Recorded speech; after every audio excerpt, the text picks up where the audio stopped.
আলাইকুম। আমি Mohammad Moshiur Rahman, hi tech machine ওয়ার্ল্ডের পক্ষ থেকে আপনাদের সবাইকে জানাই আন্তরিক অভিনন্দন। আজকে আমি আপনাদের দেখাবো 1000 ডিমের অটো ইনকিউবেটর, স্টিল বডি। এটা একটা স্টিলের তৈরি 1000 ডিমের ইনকিউবেটর। এটা হলো কালার শীট দিয়ে তৈরি।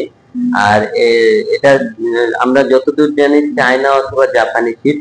তো এই কালার শীট ইউজ করলে সুবিধা হলো এটা দীর্ঘদিন ইউজ করলে এটা জং ধরে না। আর বাংলাদেশিটায় অনেক সময় কালারটা নষ্ট হয়ে যায়, এটা দাগ লাগলে উঠে যায়। তো বিদেশি যেটা চায়না অথবা জাপানি সেটাই ওঠে না। আর এই মেশিনটার একটা বৈশিষ্ট্য হলো এটা হলো ডাবল পার্ট স্টিল। তো এই ডাবল পার্ট স্টিলের সুবিধা হলো এর ভিতরে যেহেতু এটা কক শীট থাকে, তো এটার টেম্পারেচারটা আপনার বিদ্যুৎ খরচ কম হবে, টেম্পারেচারটা ধরে রাখবে বেশি। আর এই মেশিনটা হলো কাস্টমারের রিকোয়ারমেন্ট অনুযায়ী তৈরি। এটা 800 শ্যাটার এবং 200 হ্যাচার। এই মেশিনটা শ্যাটার এবং হ্যাচার একসাথে, যেহেতু তিনি একটা মেশিনে ইউজ করবেন কাস্টমার, তার রিকোয়ারমেন্ট হলো 800 শ্যাটার দিতে হবে এবং 200 হ্যাচার দিতে হবে। তো এখানে 101 ডিমের চারটা তাকে 8টা ট্রে দেওয়া হয়েছে। এখানে 808 ডিম দেওয়া যাবে।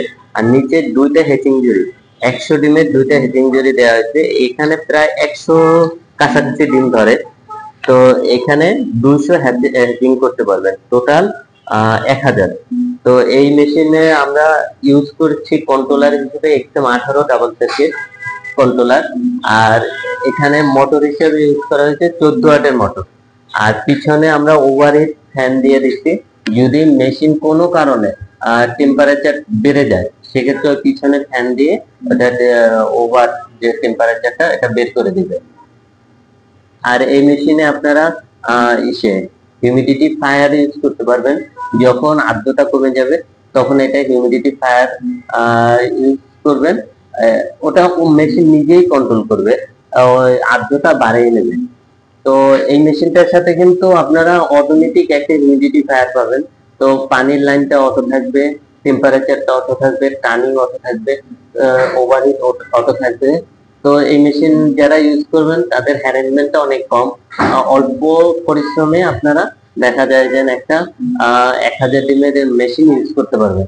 যারা ম্যানুয়াল মেশিন ইউজ করেন তাদের দেখা যায় ডিমটা নিয়মিত ঘুরাই দিতে হয়, তো এটা তার জন্য কষ্টের কারণ হয়। আর যারা অটো ইনকিউবেটর ইউজ করেন তারা মেশিনের মাধ্যমে প্রতি 90 মিনিট পর পর ডিম ঘুরে।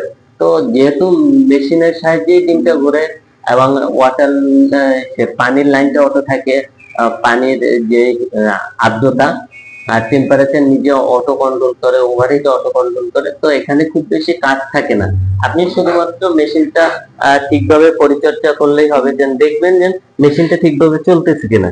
আর এখানে যখন ডিমটা বসাবেন তখন আপনাকে ডিমের চিকুন মাথা নিচে দিয়ে বসাতে হবে এবং আপনি ডিম বসানোর পরে 7 দিন পরে এটা ক্যান্ডেলিং করবেন। আপনার বাউলা ডিমগুলো, যে ডিমগুলো আসলে উর্বর না, ওই ডিমগুলো বের করে ফেলবেন। ওই ডিমগুলো দীর্ঘদিন যদি মেশিনের মধ্যে থাকে সেক্ষেত্রে এক ধরনের ব্যাকটেরিয়া ছড়ায় এবং অন্য ভালো ডিমগুলো নষ্ট হয়ে যায়। এবং দেখবেন যদি আপনি বাউলা ডিমগুলো ভিতরে থাকে মেশিনের ভিতরে, সেক্ষেত্রে অন্য যে ডিমগুলো ভালো ডিম থাকে ওখানে বাচ্চা ফুটে বের হইলেও ওটা বিকলাঙ্গ হয়, অনেক সময় দেখা যায় প্যারালাইজড হয়, অন্য অন্য সমস্যা হয়। তো চেষ্টা করবেন 7 দিন পরেই আপনি ডিমগুলো চেক করে বের করে ফেলার। আর যদি আপনি একটু এক্সপার্ট হন, 4 দিনে যদি আপনি যাচাই করতে পারেন, সেক্ষেত্রে ওই ডিমটা আপনি খেতেও পারবেন। তো তার ডিমের যে খরচটা আপনার একটু কম হবে। তো এই ইনকিউবেটর যদি ক্রয় করতে চান, এটা 1000 ডিমের ইনকিউবেটর, এর থেকে ছোট অথবা বড় যে কোনো সাইজের ইনকিউবেটর যদি ক্রয় করতে চান, স্টিলের অথবা ককশিটের অথবা পাটেক্সের, সেক্ষেত্রে আমাদের সাথে সরাসরি যোগাযোগ করতে পারেন। আমাদের স্ক্রিনে দেওয়া নাম্বারে সরাসরি ফোন করে অর্ডার করতে পারেন, অথবা আমাদের অ্যাড্রেসে এসে সরাসরি পণ্য যাচাই করে আপনি অর্ডার করতে পারেন। আল্লাহ হাফিজ, আসসালামু আলাইকুম।